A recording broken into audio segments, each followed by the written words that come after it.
Hello and welcome everyone to the Reimagine, a school leadership virtual webinar series presented by UniApply.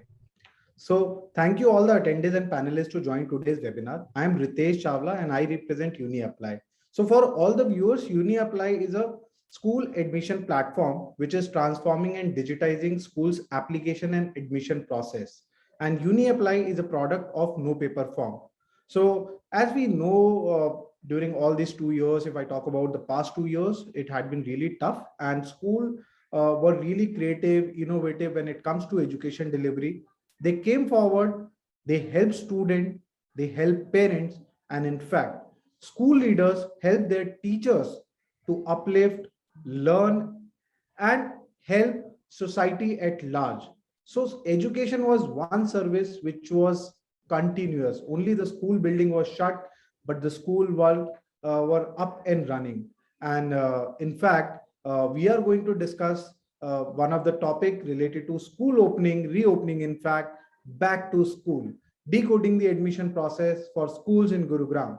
So we will, in fact, discuss this topic in detail with a well-known leaders with us today. Without taking much of time, I would like to introduce my esteemed panelist. So first of all, I would like to introduce Ms. Soumya Gulati. Ma'am is the Deputy Director of Academics Development and Innovation with Bluebells Group of School, Gurugram. Welcome, Soumya ma'am. Thank you, Ritesh. Thank you. And good Thank you, evening. ma'am. Thank you for joining in. Next, I have Ms. Sangeeta Bakshi, ma'am.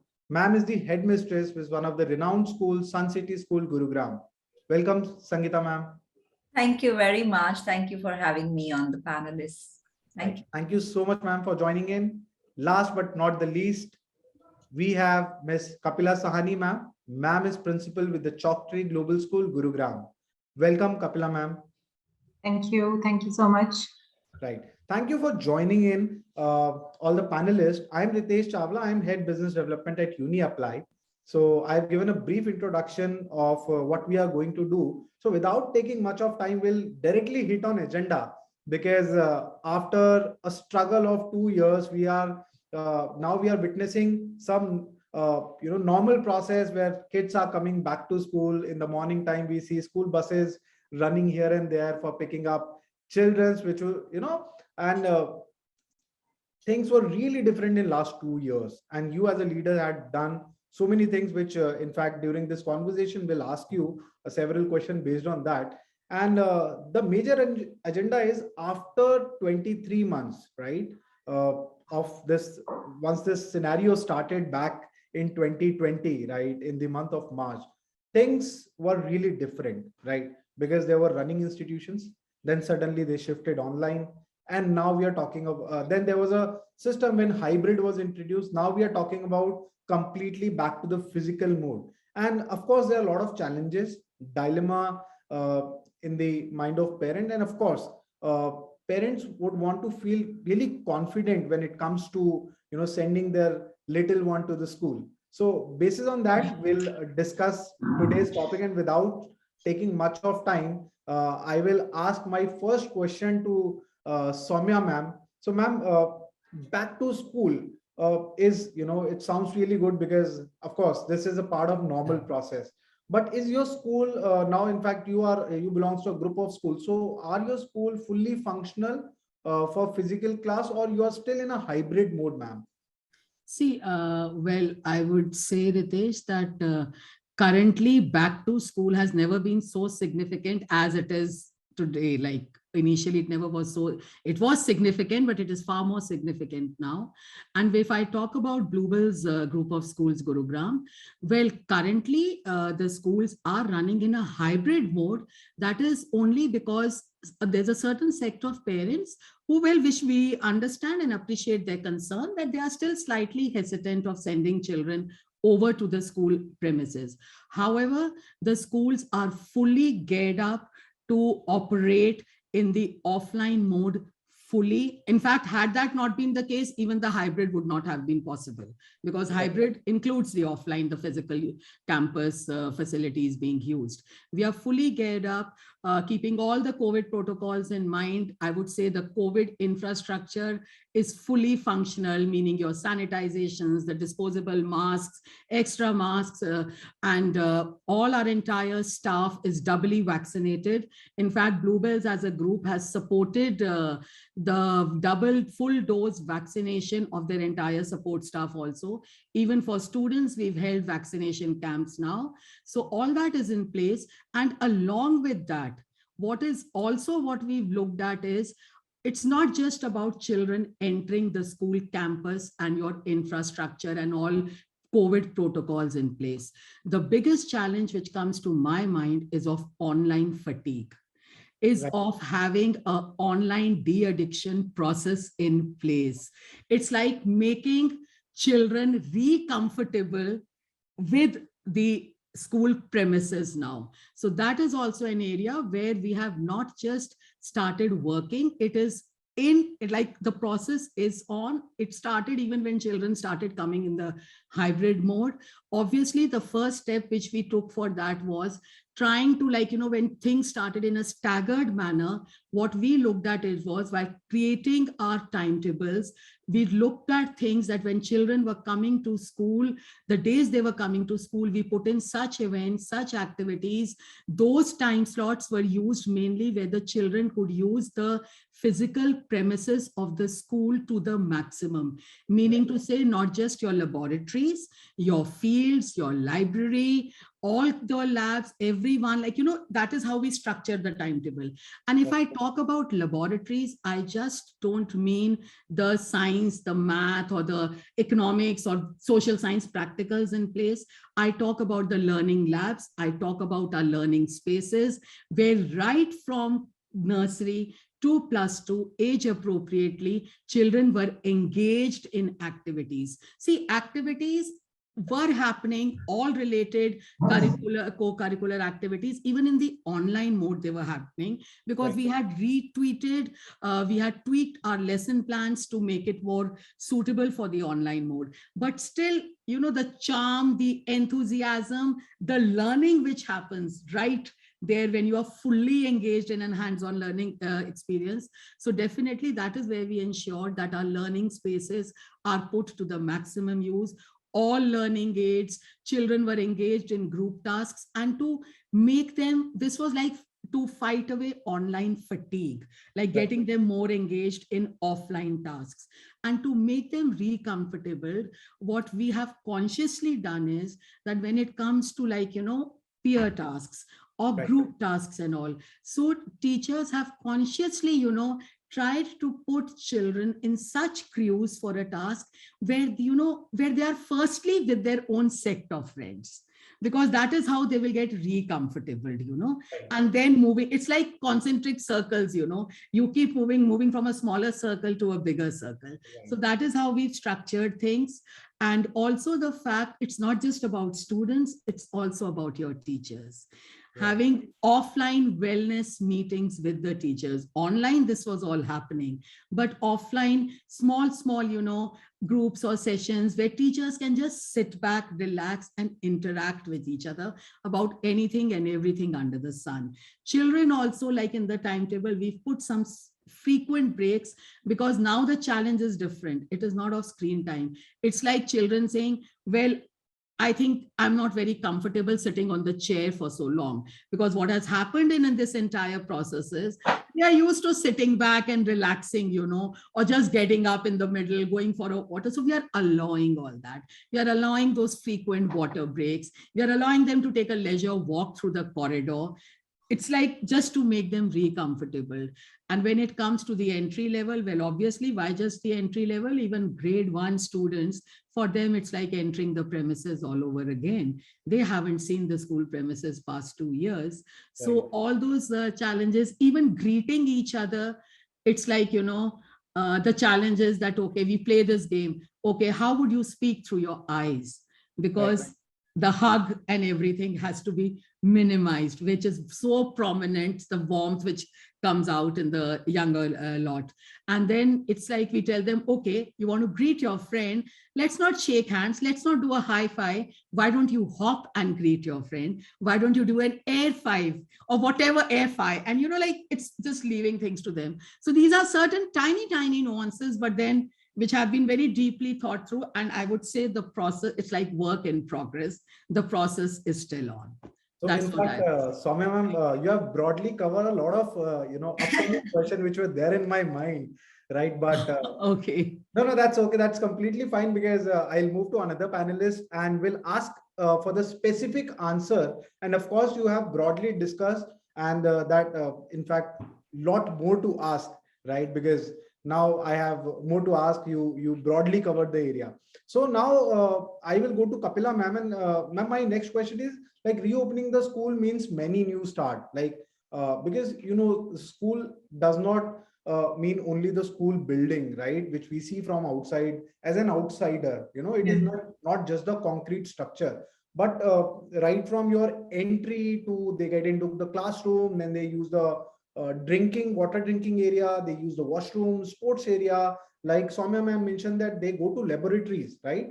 And of course we are talking about an ecosystem where we are bringing kids together, right? We are talking about peer learning. And of course, at the same time, pandemic is still on, right? And we have to maintain the social distancing and a lot of things to prevent from this COVID, right? So how difficult is for school and how things are in working tandem after, long period of 23, 24 months, ma'am? Yeah, it's been a long time of a gap, but definitely at the back of our mind, we were always looking forward to having children over. And as Soumya ma'am said, that a school without children is not a school. And them coming back has brought in a lot of positive energy. And logistically speaking, yes, we have been gearing up. It was at the back of minds. We've seen the worst of things happen in COVID. So obviously, we've been preparing. Government directives have been talking about it and at length, those guidelines which WHO has been issuing. So certainly those protocols are all in place. It takes a little time. The very first day we came, the pre-primary kids, especially, their sense of touch and feel and hug it still doesn't go. For older children, you can counsel them, and children were also complying. There were many children who had that at the back of mind. I didn't have to come very close. They would carry their own sanitizers in spite of the fact that, okay, we have them available in the school space. But then, obviously, for kids, sensorial, methods work very well. So in terms of designing spots for the exit times, and then there's one operational change we've currently brought about is that the dispersal, we're not allowing parents to come into the school premises for pickups, other than the earlier times when there were allotted stations where parents used to arrive and the dispersal. But now we are restricting it at the gate level so that the amount of entry into the school system is as minimal as possible to keep it safe for the children. So yes, the teachers are walking the children to the school gates and dispersing them one on one, which takes care, and children are very connected to their respective teachers. So that is something which helps. So along with the admin team, the teachers are also playing an active role in spaces like this. And broadly speaking, inside the school, yes, one has to be sensitive to the fact that the children are also aware, and then a lot of it happens through talks and conversations. So that's a constant part of the process. Even before we started physically, the very first, the last day, I would say, before the physical started, was where teachers inside their digital classrooms held sessions with the children and informed them. So we started a school on any particular day. It was a Tuesday rather than a Monday, because we dedicated the Monday for a teacher / child / parent conversation, because we know parents are also a part of the digital classrooms. It's not just the teacher and the child, which was the case earlier. So we had conversations, and we had sort of, we have a culture in our school of goal setting, of setting rules, but the rules are never dictated, they are co-created. So then that became a part of the circle time even before children really entered the physical space. And then we discussed the matters that, okay, what are the things that we need to do? And especially when it comes from the children, they themselves, ensure that they have to follow it. And as peers also, they keep on reminding one another, oh, you're not doing this, take care of yourself, and so on. So, but in logistic terms, yes, availability of hand sanitizers, extra masks is something which we always have to gear up for. So kids are kids. So that's something which one definitely has to look into. Right. So, ma'am rightly mentioned that how school geared up when it comes to logistical and operational challenges. Of course, 2 years is a big gap. Of course, when things are just on a still stand mode, and now you have to reactivate everything. And of course, uh, kids are the audience which you are going to cater, which is like most close to the parent, grandparents, and sensitive also. Of course. Thank you, Kapila ma'am, for putting your thoughts. And now, without taking much time, I'll go to Ms. Bakshi ma'am. So, ma'am, we know that there are a lot of challenges, but what are the some unique challenges you're facing this year as children head back to school, right? Across the classes, like I'm not particularly talking about one segment, but of course there are different set of challenges when we talk about primary wing, because you have to bring them back to the school. Then there's a middle wing. Uh, they must be like, okay, they are really comfortable at home sitting, like Soumya ma'am mentioned that they were working on, small breaks, sending them out. So of course they are in their comfort level. So now coming back to the complete discipline, right? And discipline means like waking up early, going in a formals and coming back. And again, then there is a another set of audience, which is your senior secondary, who are grown up kids, and now they understand they may fear from appearing, for offline exam because they were really comfortable in online. So there could be several reasons. So what do you think? What are the unique challenges with respect to all three, or if you have more segment to cover, ma'am? Yeah, good afternoon to everyone once again. As you rightly said, that discipline, as you just mentioned. So I think at home they were at ease in Right. respect to their meal time, in respect to waking up, in respect to their taking bath, getting ready for the school and everything. Now things have changed because first they have to come to school, so they have to get up early. If I talk about little children, they and I must tell you, on our virtual platform also, our children were ready in the morning with in their complete uniform. So we did not face that challenge that time also, that they are not in their uniforms, that why should we get dressed up because it's just virtual platform. So that thing was there that time also. And when they came to school, they were in fact too excited. So we did not feel, very frankly, that there was a challenge that, oh, children may cry. We thought so. So we had that facility also, that if children do not get settled on the very first day, what will we do and all. So to our surprise, our pre-nursery children also were totally settled. Thanks to the virtual platform, the rapport we built up with our children, they knew our faces. That was not as a first time they are seeing us. So they have had that relationship with us. So when they saw us, rather they, as you just one ma'am, Soumya ma'am said, they wanted to hug us, and with children, it's so difficult to stop yourself. So then you say, okay, high five from far, or, and we definitely at Sun City, there's a culture of taking a bow, whether it's a teacher, a guest, or a housekeeping. And on the virtual platform, this was also taught. So when they came to school, I did not feel that they were not here and they were not doing it. Because when you keep doing a thing, it becomes your habit. You don't have to tell them that you have to do it. So when they saw us, they were like, good morning, and then you're there at the gate welcoming them, because there were children who joined nursery last year, and there are some children who have joined this year only, and this is the first time they saw the school building and entering in the school building. And then, like we when any guests come to our house, what is the first thing? We give that warmth, we give that welcome. So we were all there at the gate. I was there, some teaching, our teachers were there, then not many people on each pole, at every point, that they should feel secure. Because for last 2 years, they have been into habit of being with their mom, dad, grandparents, and they have been living in a very small society. I mean, they are not meeting anyone hardly. Now they have started, but they were very, very in a secure environment that time. So Right. we wanted to bridge that, and we wanted to make it very, very smooth for them, that we are there as your mother, and we are there to take care of it. So that what I felt, that they may cry, it didn't happen. And there was definitely like one child was there in pre-nursery, and percentage 99% attendance. Can you believe it? In pre-nursery and nursery. That's And really so the good. child who was little emotionally low, so for that child, we had another day. We called the child on a separate day, on a different time, so that we can make him more comfortable, settle him well. So next time when he came, he was all fine. Then he was in the group. So like that, the challenges, if you see, these children have never walked in a line. As you rightly said, discipline. They have not been with number of children.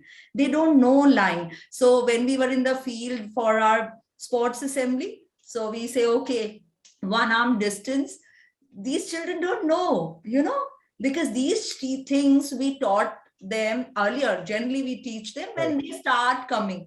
So they have never been in a group, as in a physical form. So small things like that, how to walk in a line, how to stay a little away from each other. So for them, line is first time, because there were no people there. So like that. And then if you put it across for primary, I would say their eating habits.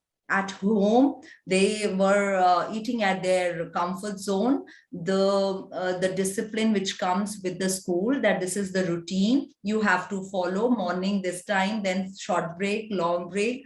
They feel hungry in between. So the very first week, we kept our timetable also like that, giving them little breaks, so the transition becomes smooth. So we wanted that there shouldn't be any problem where they face that, that we have come to a totally different place, and timings were given for a longer hour, like otherwise digital classroom for a virtual classroom for pre-primary is for, say, for nursery, it's 1.5 hours. For kindergarten, it is for 2 hours. So then you're left with those other 2 hours you have totally for the children who are on campus. Right. And you can give them more time, you can interact more, you can take them to the field, make them feel, use their senses. As Ms. Kapila rightly said, it is so important to touch, feel, and do the things, because we have been telling them, yes, parents have been a great help by completing the Trinity Triangle, how beautifully they helped us, supported us to guide them, teach them. Otherwise, it wouldn't have been possible. So, so we are trying to make them feel that, that enjoy this time. Right. So this is a new world. And when you talk about senior classes and all, I think we were ready for that these challenges may come. So there are children, if you need to counsel them, so the counselors are always there. One-to-one sessions were arranged, quality circle times were arranged, like same in primary classes, as ma'am also mentioned.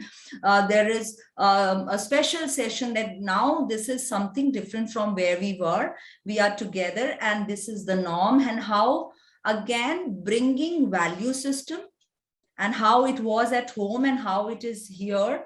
So a lot of, I would say the teachers were trained first, that how we have to deal with children. And at the same time, we do not have to make the children on the virtual platform left out. Right. They should not feel that, oh, I have not been attended. So that way, and for senior classes, they knew all the rules, but they were living their life. as per their wish. And when they are back to campus, they know what are the norms to be followed at Sun City. So it's just that some sessions and then they are back on their routine and they are following to the core, whether it's walking in a line to the bus yard or following their social distancing or anything. I mean, touch wood, everything is going great. And we are really looking forward to a total physical classroom scenario where children are back, because we feel, and I think we all feel, that there is no substitute to that. Of course, I will agree to that. And one thing which I could actually say and could learn from all of you, that we all had to reimagine the way we work, right? And the series also says the name reimagine. So of course, every sphere of the business, or let's say education, everywhere, everyone had to actually reimagine the way they used to work. So in fact, a quick response from Soumya ma'am on the same question. If you can give a 2-minute response, Soumya ma'am, because of course I heard that in my previous session, some of principal they were really vocal that okay, exam was also one of the fear, that they were like, okay, we have studied the entire year online, and of course now appearing for offline exam could be one of the challenges, right? And see, I think that obviously the fear, because we all know how the online exam, how children just manage, like some of them who want to manage. But offline exam fear is definitely there, because it's more of a fear when it comes to writing it all out. Though even in the online, the stipulated time is there and everything, but somehow obviously that it's a fear also of a physical invigilation happening right there a few feet away from you. It's also about time management. That is Right. also there, you reading time, and although all that is structured in the online mode, but naturally these exert a sense of fear. So what we had done was that even when in between, whenever schools in Haryana were allowed to open for the senior classes or whatever, so we did have some groups. We told the parents, and parents in fact, touchwood, were willing especially to send students to school for written assessment or for exams. It's like even in this 2021, when the board exams for grade 10 got cancelled, prior to that, we had already done an offline pre-board exam also with the students. So, bringing in so that they get into that mode, they get into that practice, because eventually CBSE was going to be conducting it offline. So naturally, children need that practice. And more than that, what we have also worked upon is, it's also about the learning gaps. See, like we have our own curriculum, in-house curriculum center, and we are working on bridge modules now that children are coming back to school full-fledged. So it's like, even if the child is in grade 6, we are making bridge course modules, like the teachers are working on it. Okay, these are the important topics, this is information which flows from one class to another. So it's like a capsule being formed, that in case anything the child has missed, it's like a recap, but a slightly more intensive recap, that is not to assess the child, that is only to ensure, it's not an assessment, only to ensure that okay, children have reached the desired milestones age appropriately at the end of each learning year. So that is also one thing which we are working upon. And as I told you about examination, yes. And when children started coming physically to school, we also ensured that, if there was a listening task or some of the spoken or a group discussion happening, which could happen equally well on an online platform, we ensured that there was more of written work. If we were looking at the physical infrastructure of the school being used, we also ensured there was more of written practice. I'm not talking about giving them just UTs or assessments, not that, because that would have only compounded the fear. It would like have been, okay, I have to go to school, I have to write an assessment.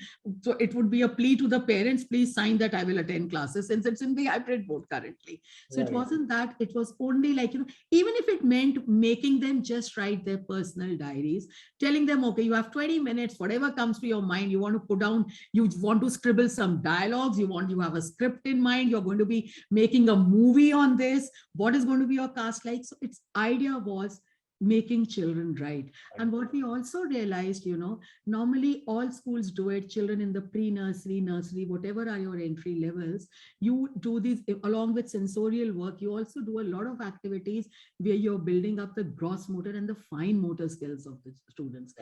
But what we slightly modified certain things is we've realized those fine motor skills, probably we'll again have to do certain of those activities with our kindergarten, with our grade 1. Because if the seniors are afraid of exams, these children have missed out on those development stages also. They also haven't been writing so much. They haven't got engaged. So it becomes a fun loving thing for them also. It makes them more engaged. So these are certain things which I would say we are like working. Like, as I said, it's all work in progress.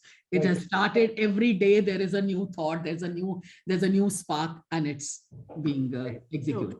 Ritesh, I would just like to add a point over here.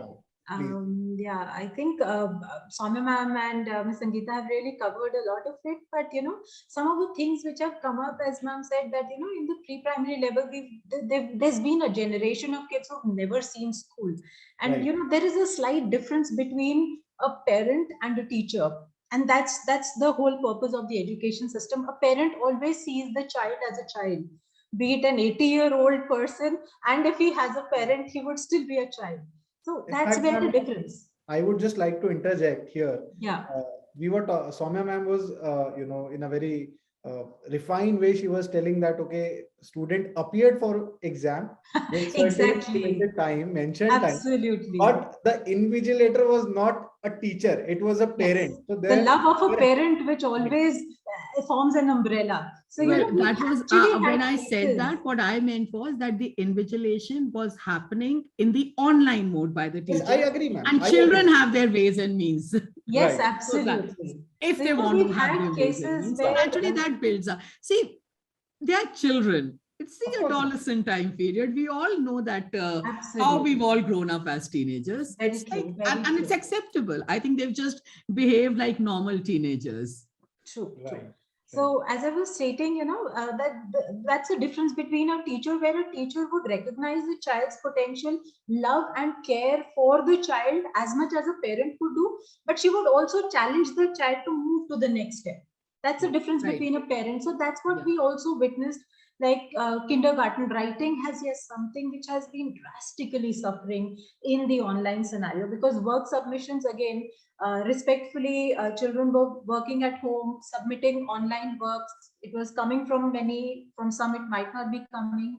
The quantum definitely reduced. Punctuation marks have also, in the initial years of learning, children have forgotten about when to use capital letters, when to use full stop. In kindergarten classes, there was a set of children who verbally very new. I'll give an example. We were doing an activity of this and that. The child could very comfortably complete the entire exercise if done verbally. But the moment it came to writing, she could not figure out. So she picked up a pencil and she sat for 15 minutes in the physical class. And the teacher was encouraging her, verbally asked, you know the answer? And she responded, okay, this is a ball or whatever. But she said, ma'am, I don't know where to write. And at that age, sometimes children are not even able to articulate. So she was there, she knew, but she could not figure out where to write. So that hand holding, which has been provided by some parents, has somewhere brought in a gap. And again, that bridge course or a bridge learning is what we are looking at. So I'm planning the month of April.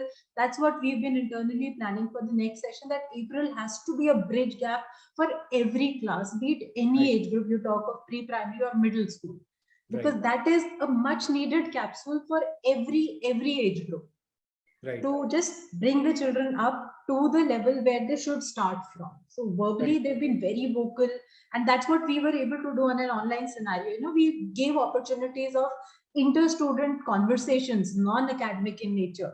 We started circle times so that they just get that time, because socio-emotional is again a big gap which has been created. And that is another thing which needs to be taken care of majorly when it comes to the gaps that we're talking about. One thing which I could learn from the second round of conversation, that writing skill was a major miss in last 2 years. Of course, they were vocal, they were talking to teachers, they were talking in peers when they were there in the online class. I'm talking about the student, and of course, writing was a big miss. And now you are gearing up your teachers, and you are bringing the bridge courses to gap that writing thing and bring that in the flow. So of course, this is very good, and parents should feel confident that, of course, sending what's back to school is really important, because things will change for them. This will bring a positive change, right?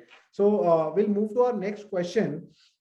And my question is for Soumya ma'am. Ma'am, of course, we spoke about that how school work when it comes to transition, that you work on certain ways where you can help the student, right?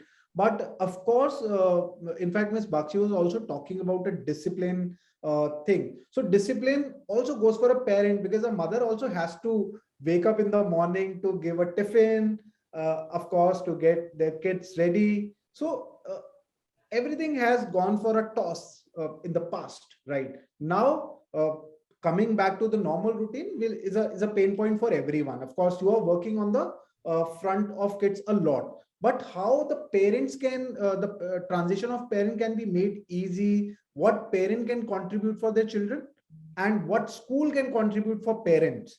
So if you can help us understand. One thing I would say that actually in our case, what has happened is that most of the parents have willingly, been wanting to send children to school. And just as Sangeeta ma'am mentioned, that in pre-nursery, the attendance was 99%. It is amazing, but actually at the entry level, where you expected, that they'll be scared or whatever, but they have been the maximum turnout. And I think one big reason for that is that before in Haryana, before schools started reopening, many of the offices had started opening. So parents were already in that mode where their work from home had stopped. So they were facing that challenge where they had to step out early in the morning. And the worry of the child was more on the mind. So somewhere that challenge of, getting up, because they were already getting their breakfast and all ready. So that is there. However, obviously it's been very challenging for the parent also, whether it's both the parents are working or not, because it's the home was not just the home, it was an office, it was a school. So I think the mothers were far more challenged at that time. It's like work at home, work from home, your bachas attending school, and it's like all your rooms are occupied. It's been a crazy scenario, especially for the lady of the house. And I would say that this, in fact, many parents have shared, some of the mothers especially shared, ma'am, it is becoming like, we are feeling we are getting back to normal, because their biggest worry, that how will my child engage, especially for the little ones, how will the child become comfortable till they go. So now that worry is at least getting erased out. And yes, but then we have been having regular meetings with the parents. We've even, in fact, like as it is, we have parent orientation programs, but then this year for the coming session in the parent orientation program also, we have adapted, we've tweaked it and brought in these challenges also, because we do understand, see, it is not just about physical tasks. Let's keep in mind, especially where grandparents are concerned, for 2 years, they've seen their grandchildren, be it whatever age group, in the house, jumping around, attending school, cracking jokes. Even if they are cracking jokes with their friends, they are bonding with their teachers. It's been a live experience for the grandparent also. So for them also, it is not just about the physical task. It is also about now, again, there is an emotional change. It's not a detachment from the child, it's a detachment from the child's learning, which was so actively happening before them. So we've been engaging into those conversations where and at the back of, as adult fraternity, they understand, okay, this is for the better of my child. But then, yes, we have been, I think, and till parents, touchwood up here, we've really got good parent support, and we've been working together even in settling the children. Like, I'll just share an example. The first day when our pre-nursery came in, so normally what we have happens on the first days, we have a traditional welcome, where the teacher will welcome the student with a tilak and a garland. Now this was social distancing, so obviously the garlands, we first put it aside. Somehow the heart wouldn't agree to not even doing a tilak of the child. And we said, okay, air fi, and we were jumping along with the children. Let's hop and greet each other. But we had our tilak, the Aarti Thali ready. And since the parents were coming, like day one, school transport, they did not want to send. So we told the moms, we said, your child is stepping into the school campus. Why don't you do the tilak for the child? So that required social distance was also there. And the mothers happily did it. And the garland was replaced with flower petals, which the teachers from a distance showered on the children as they moved in. So these were how, the parents also, like some of them were, no, ma'am, go ahead and you do it. We said, only if you're comfortable, because let's keep the protocols in mind. And we naturally, at the back of, and we all want each other's safety also. So it's always better to take precautions. So these are the ways how we've handled things like, and even been continuous, I would say, continuous conversations with the parent community, and you can overcome any challenge, not just the pandemic. That's my firm belief. That sounds really interesting, ma'am. So it was really a unique way, and I've heard for the first time that, okay, this can also break that barriers, and we have that traditional and of course, every year actually. Parents were the one who did this, of course. Yes. One thing we all know, this is again a major problem which I'm going to bring now. The cities like Gurgaon, Noida, Greater Noida, when we talk about these cities, okay, a lot of the migrants' parents stay here, and their wards were coming to school. And now with the time, if half of the offices are on a back to work mode, physical mode, but still there are a lot of offices, they are still on work from home mode, and parents are actually shifted to back to their hometowns, right? And now they are not in the city, and now sending kids to the school is, of course, they have to come back. So how your school is managing such situation? Are you up with the hybrid classes, or you are advising parent to back to the complete physical mode? How you are handling this problem, ma'am? So is the question is for me, because you went on mute for a second? Okay, there must be some lag, but yes, Anita, this is for yes, you. all right. So I would like to say the parents who are still following, who are there in their different towns, as they had gone back to their parents or grandparents or wherever they were comfortable, because as their offices also they announce that you have to work from home, and they are going to continue for that. So the point is, how long will it'll go like that? If they are sitting in their own town and the schools have started for a week or two, it's okay, but they have to come back, because it is not something that should be ignored or taken easily, because these, if you talk about little children, these are their foundation years. If you're talking about primary children, it is the age when they have to go to another level of development of all skills, all the multiple intelligences they are born with. So this is the time they cannot keep sitting over there or keep managing things from there. They have to find out a way, because now schools are opening. It's just few days now are left for the month of April, when we are going to start the new session. And it's going to be, by God's grace, things are better and everything is starting totally physical platform. So they should come back. Let's not take pre-nursery or nursery level as a level which can be ignored.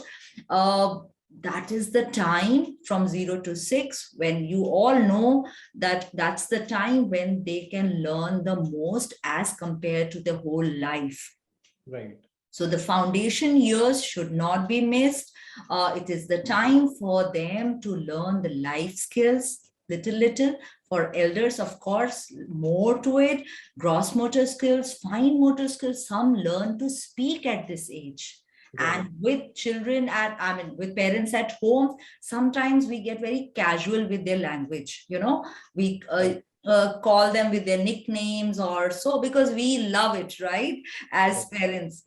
But then there is a thin line between the two, because at that time you may not be teaching the right pronunciation to that child, because the child will learn how you're speaking. And there are certain at times there are situations when children are not having a good speech, they don't have good speech, or their speech is not very clear.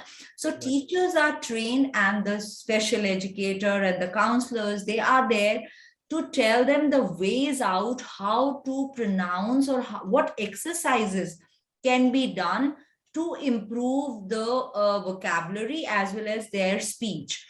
So on the virtual platform also, we took care of it, because we could see, because they are not getting time to interact with others. Mama, papa are busy in their own work. Thanks to mama, papa, at least they sat for that time when they were attending the classes. But after that, they don't have anybody to spend time with or to interact. In a classroom scenario, they have so many friends, there is so much to talk.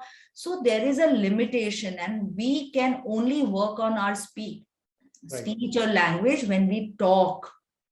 Any language. So unless until they get an opportunity to talk, they will not. So on a virtual platform also, teachers took special classes after their normal routine time to improve their speech, because we did a lot of assemblies. I mean, each class from pre-nursery, I mean, to all the grades across the schools, everybody did assembly, parent walk-ins happened, everything happened. And teachers had put in extra effort to improve the speech or rhetorical skills, or wherever the assistance was required and an extra time was required. Wholeheartedly, everybody participated in, so that that bridge can be, when they come back to school, we feel happy and satisfied that we did our best. So our request to the parents who are still far, now time is changing, we are thankfully coming back to the normal. So please come back, and and let them enjoy every day, every moment with their friends. I was in class 2 yesterday, and I asked the children, are we enjoying coming back to yes ma'am, and they screamed like, yes ma'am, it's so good over here at home. There was no one to talk to, so much to discuss, so much to share.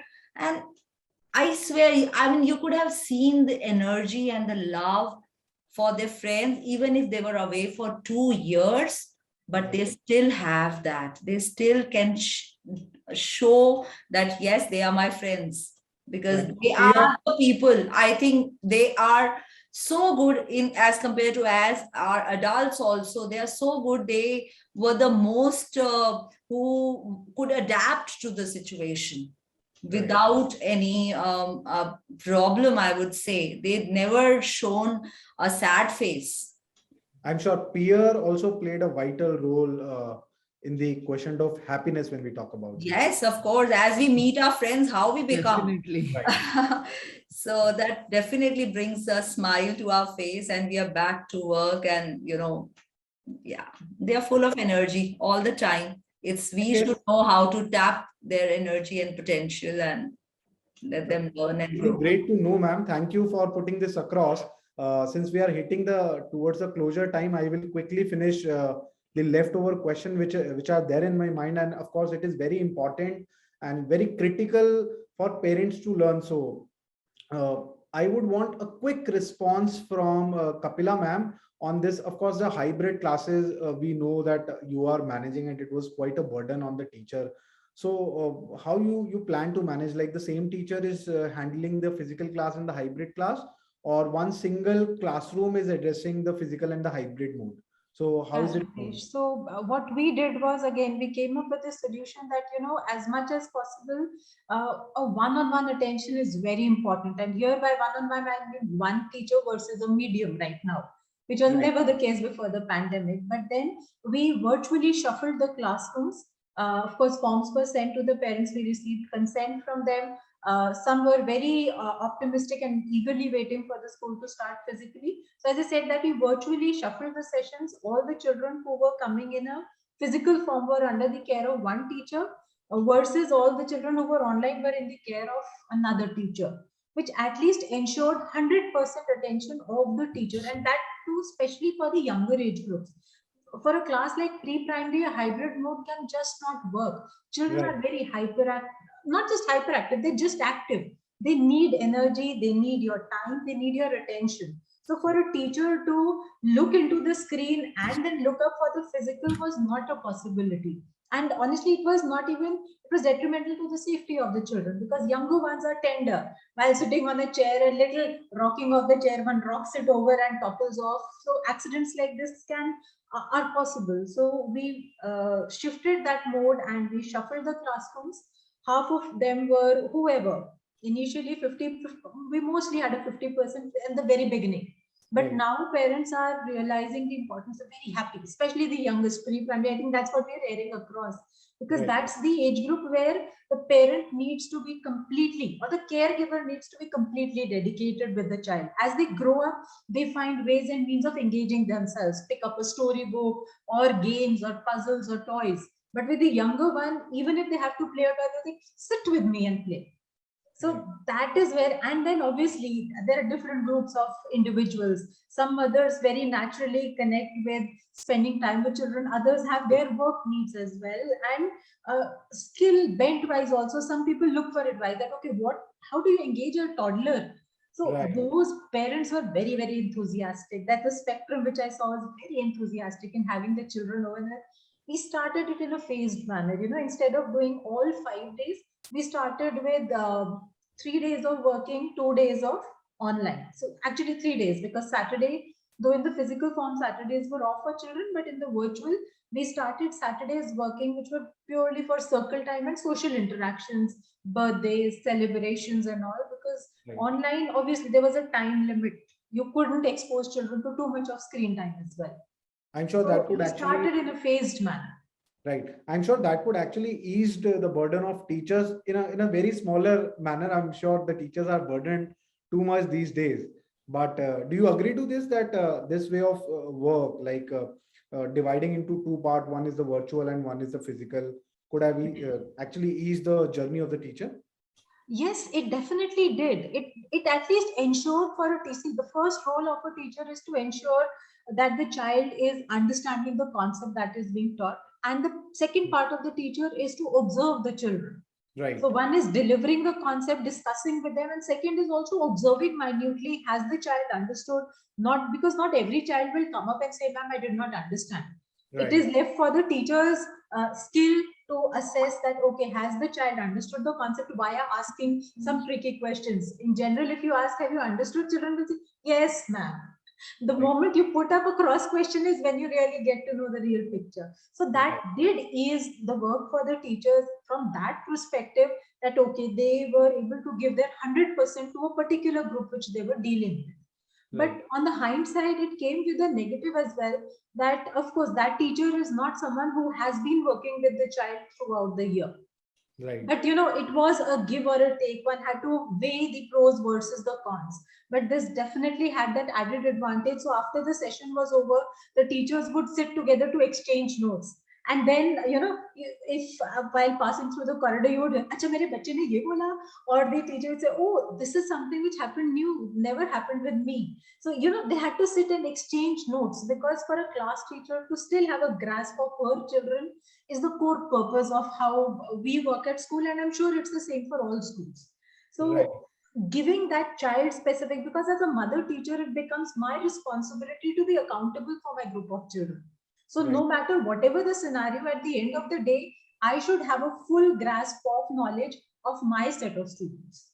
So that is something which were ensured. But yes, this segregation was definitely a positive step. Thank you. Thank you so much, ma'am, for putting this across for our audience. Now, a very quick answer, though it's a very crucial and a critical question for all the parents who have joined in, right, on the Facebook and on this Zoom platform. Ma'am, as we know that we all have seen three waves of COVID, right? In the first wave, when the lockdown was announced, and the second was the deadliest wave that we have seen, and the third were like the on a very mild one.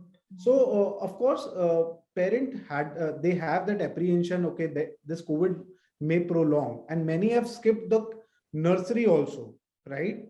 In last 2 years, or let's say last 1 year. In fact, one of the parent has asked Mr. Jitendra Chaudhary that last year my daughter was supposed to start nursery but could not move back from my native place. So because of the COVID, now they are planning in KG, right? So I'm sure, in fact, in our previous webinar, when I was taking webinar for Delhi admission, a lot of queries came where we talk about the learning gaps and all.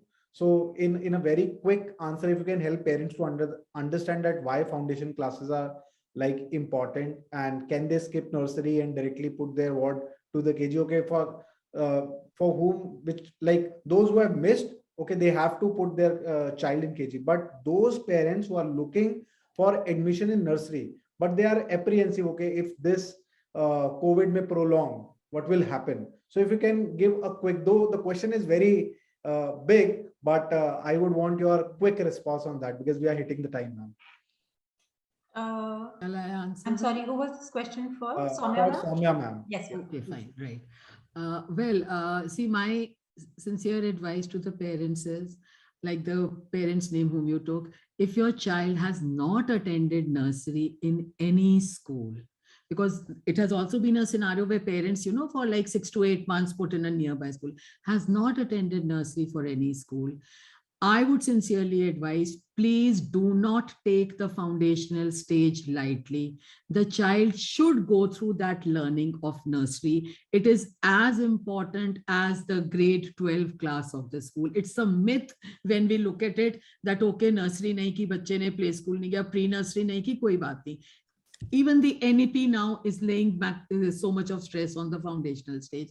That is my personal advice to the parent. And in fact, we had these queries, when some of the parents, like in the month of September or October, they started approaching for admission for the next session. And they said, my child has not been into any school, but age group wise, KG mein hoga and all that. We actually advised the parents, and some of them, then what they did, they enrolled the child for nursery mid-session, and our teachers, like, Saturdays otherwise would be an off for the students, spent that extra time with the children, even though it was, whether in the online mode or the offline, depending upon the government directives month to month and the pandemic situation. So care calls were made, those extra activities, and engaging the children. So many parents opted for that also, that yes ma'am, in fact we had a parent who had not done it, and she actually said she came in the month of January, they took admission, lockdown happened, so they kind of withdrew, they had twins. She says, I'm now realizing I've made an error, can you please take my child? I think this was December or January. I don't mind repeating the class, but I want the child to be engaged. So please, that is actually an advice, that do not have them skip foundational stages. Very, very important for the overall growth, the overall development of the child. That is my sincere advice to the parent. And yes, like if you're whatever, see, it's again family to family, there could be some other challenges, but still, like maybe if they can find some bridge program or whatever, the child should go through that learning, because it's not just learning content. Foundational stages way away from books, from written curriculum, from documented curriculum. It's way away from that. There is so much into it. That's my. So I guess parent don't need to assume that it is just about learning ABCD. It is not just learning about alphabets or the numbers, but it is about learning habits, learning in the peer. There are special curriculum which are, specifically designed for that age group. So this is what we could learn from Soumya ma'am. And my quick question to Kapila ma'am, since you all know that UniApply helps parent to, digitally discover school, and they can see school, they can compare school, and they can, of course, from there itself, they can apply for the school. So we help parents with a lot of information at a single platform. But of course, beyond that information, parent, they think that what are the top 3 things which we should consider in mind as a parent. Just you have to step into the shoe of parent and think, what are those top 3 things that a parent should consider before they finalize a school, and they put their ward into the school. That could be distance, and there are factors. So if you can just help us to understand. So Ritesh, I think education is something, it's a very large perspective. It is far more than what one might call literacy. Literacy anyone can have. As we said that, okay, ABCD, is what parents made. Some parents made the mistake of choosing that ABCD I can teach at home. But it is about the skill of learning it, the skill about blending, segregating, splitting, and so much more. And that's why teachers are there. So the first advice to the parents is that one, you need to look for the ideology which you believe in, and then look for the school, make a match in terms of the ideology of what the school follows, because school learning is not just about literacy, it's about literacy and building of a character. Right. So that character building is a part of the culture of any organization. So one should definitely walk in. You know, a digital world gives a preview of what it is, but visiting the space, experiencing the environment gives a lot of understanding of what a system is trying to do. And of course, you're Right. investing a good long time of your child's life into any school. So experiencing that environment is the first thing that one needs to do to get a sense of, you know, what they call the gut feel. So you walk into a system and you Vibes, do probably, get. if I can just frame in a single word. So vibes are really important. Yes. Yes, Basically absolutely, that. absolutely, absolutely. So that's something which is very important. Then going beyond that, of course, those logistic factors of distance certainly play an important role. That, you know, why spend a child's time in very long distance travel if you are able to get a school which is in the purview of what you think is best for your child, then definitely that's a factor which should be considered for sure. Right. Thank you. Now I will quickly take questions of parents from our Q&A section. Sangeeta ma'am, this question is for you. So Shivani Verma is a mother, and she's asking, my child has taken a year gap. Will this decision impact her future, though the class is not mentioned? Uh, and I think Soumya I'm ma'am assuming has already given answer to that. And it goes to this parent also. She very beautifully explained that how important each level is. It's not about your academics. There is a whole lot of thing as we discuss about skills, whether it's life skills or your manners, your value system, everything at every stage is important. And there is a structured curriculum in each school, which they follow for the age appropriate curriculum is there. That is why they're there, and that is how progression happens. So Right. if you miss any step on the progression ladder, then there is a miss. But it will affect the future or not, that you have to see, looking at the child, that how much your child is uh, able to do it, the ability of the child. Because what happens, the child has suppose missed something. Now Yeah. you as a parent, for that new class, you will start putting that pressure on your child, because other children are able to do it and your child is not able to do it. So you unknowingly, you will start putting pressure to your child, because you are of the same age but you can't do it. So that we do not want. We do not want our child to go through that pain. If you feel that your child is able and has learned whatever he or she missed on that platform, and you, through the help of some classes or parents have taught at home, and you have been able to do so, then you can take a call accordingly. Otherwise, there is no need to put pressure on the child. 1 year, if it has gone, it is not going to make much of a difference that, you know, you're going to miss something.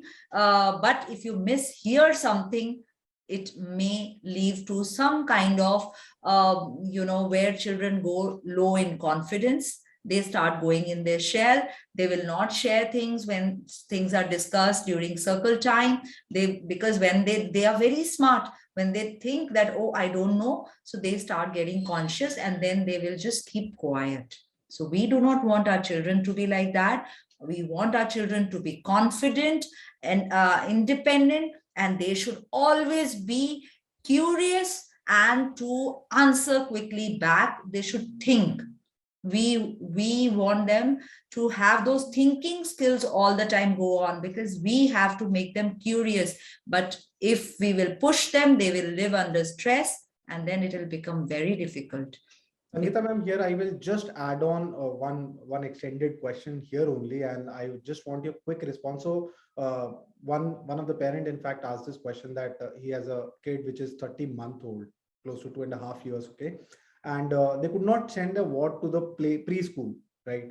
So, is it okay or That's like? absolutely fine. That's absolutely fine. If they have not sent the child to any preschool, that's okay, because nowadays, as per new policy, also preschool children, pre-nursery children are coming straight from home at times. That's perfectly all right, because that culture of having play school also started when parents started. A lot of mothers started going to work, and there was no buddy at home, or they did not find it, because play school again have a beautiful curriculum, Right, age appropriate curriculum. They make them, they settle them, basically they right, show them the world around, they make the child comfortable with another child. right, So there they develop their social emotional skills. So it's not only about physical development, it's emotional development, social development, and many other things related to that. So if the child is coming straight from home and to the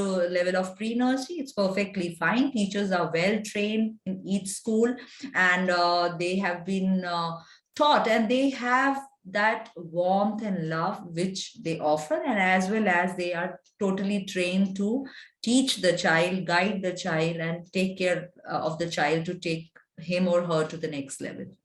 Thank you, Sangeeta ma'am. In fact, the questions are keep coming in Q&A section, but because of this limitation of time, I will place last question of a mother, Miss Reena. Ma'am, this is for Kapila ma'am. So, ma'am, this mother is asking that my child is facing issue in communicating with their peers in the school for almost 2 years, right? How are school handling that? Okay. So it would have been more helpful if we had the age of the child. But yes, So see, considering this must be the foundation year kid only. right. Yes. So once the children, so again, sadly, COVID has had a blow in many ways. The worst is social interaction for children, where they were bound within the home, and it was the parent or the grandparents at best who were encircling the child's circle of interaction.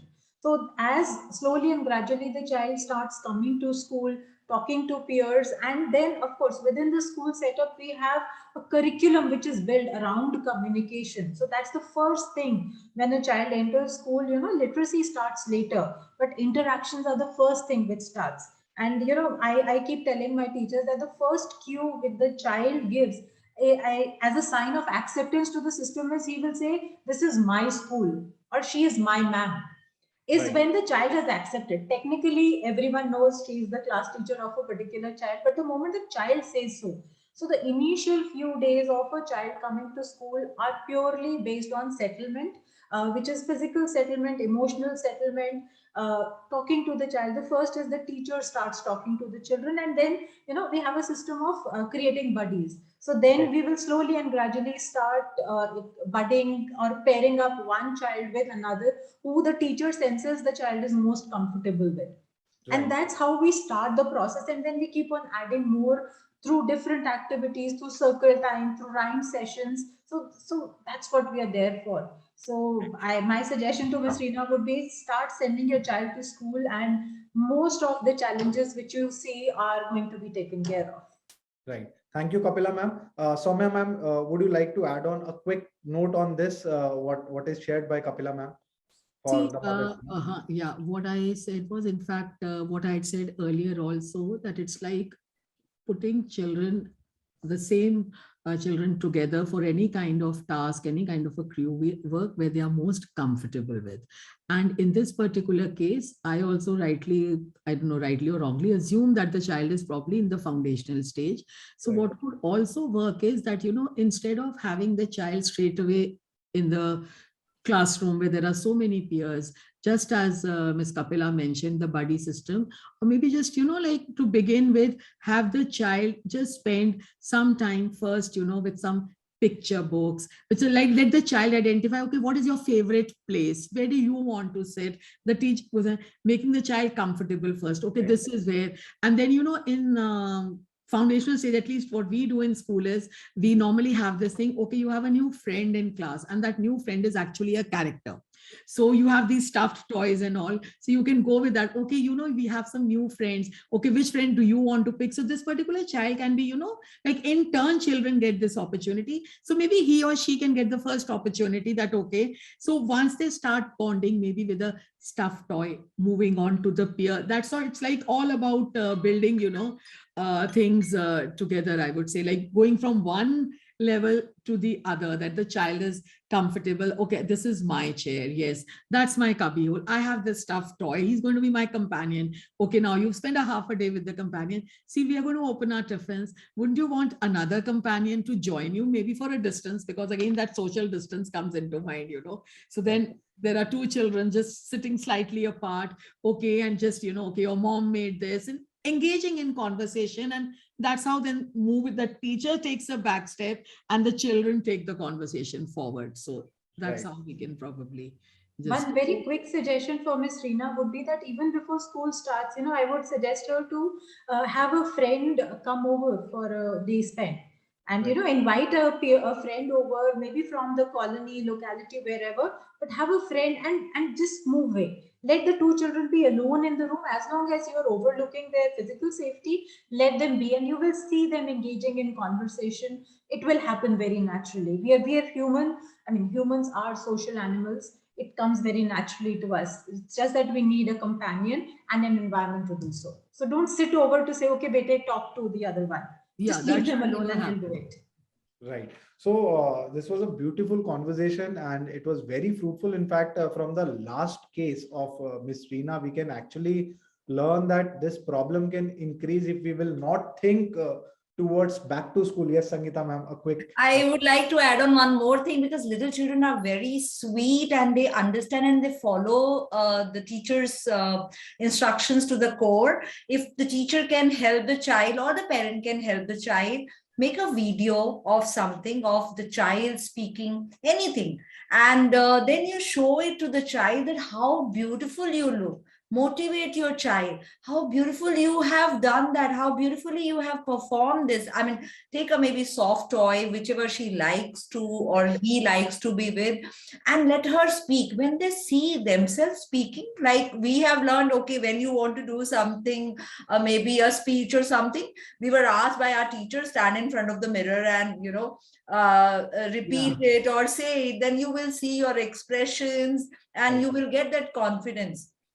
So similarly for this child, you can always make the video, show it to the child, encourage and motivate the child that you are awesome, you speak beautifully, you look beautiful, say how beautifully you have done. Then let few friends or somebody applaud her.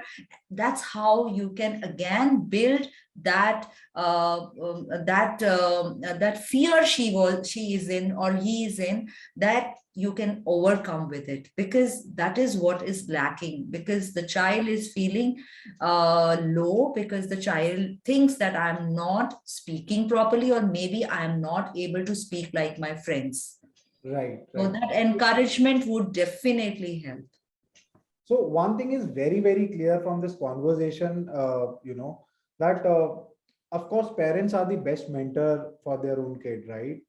But we need, the society needs trained leaders, trained teachers to work on the specific skills, right? So that we don't see such problem and student learn in a flawless manner and there is no learning gap. And we really hope and pray that the coming time should be really good and healthy for each one of us and the parents and for our country, for the whole universe, so that learning should never stop and students should be back to school. And we keep organizing such sessions so that our parent and the audience who's following on Facebook and the lot of social channels like YouTube, Instagram, and who have joined on this Zoom webinar, so they feel confident to send their words back to school and they adopt the traditional way of sending their words to school, because school had really reimagined the way they used to work. They have worked a lot, they have worked an extra mile to support parents and students, and this is how they will keep doing the great work to uplift the society. And thank you so much all the panelists for joining us today and making this webinar fruitful. Thank you so much. Thank you, Thank you audience. very much. Bye. Thanks to Thank you, everyone. Thank It you, and was a very fruitful session, and I have learned a lot from my friends over here. Thank you to you, and thank you to all the parents. And we must thank all the parents for completing the Trinity Triangle for all the schools, and because our only thing was child's. For the child, we are for all the children. I would say we are here for the children, where the children are on the top of the apex, and we as educators at one end, and the parents are on the other end. And thank you to our teachers also. Without them, we couldn't have done anything. Yes. Thank you, Mr. Chawla, for having me on the board. Thank you. Yes. Thank Thank you, you so everyone. much. Thank you, Team UniApply. Thank you so Thank you. much. Bye-bye. Thank you. Thank you, everyone.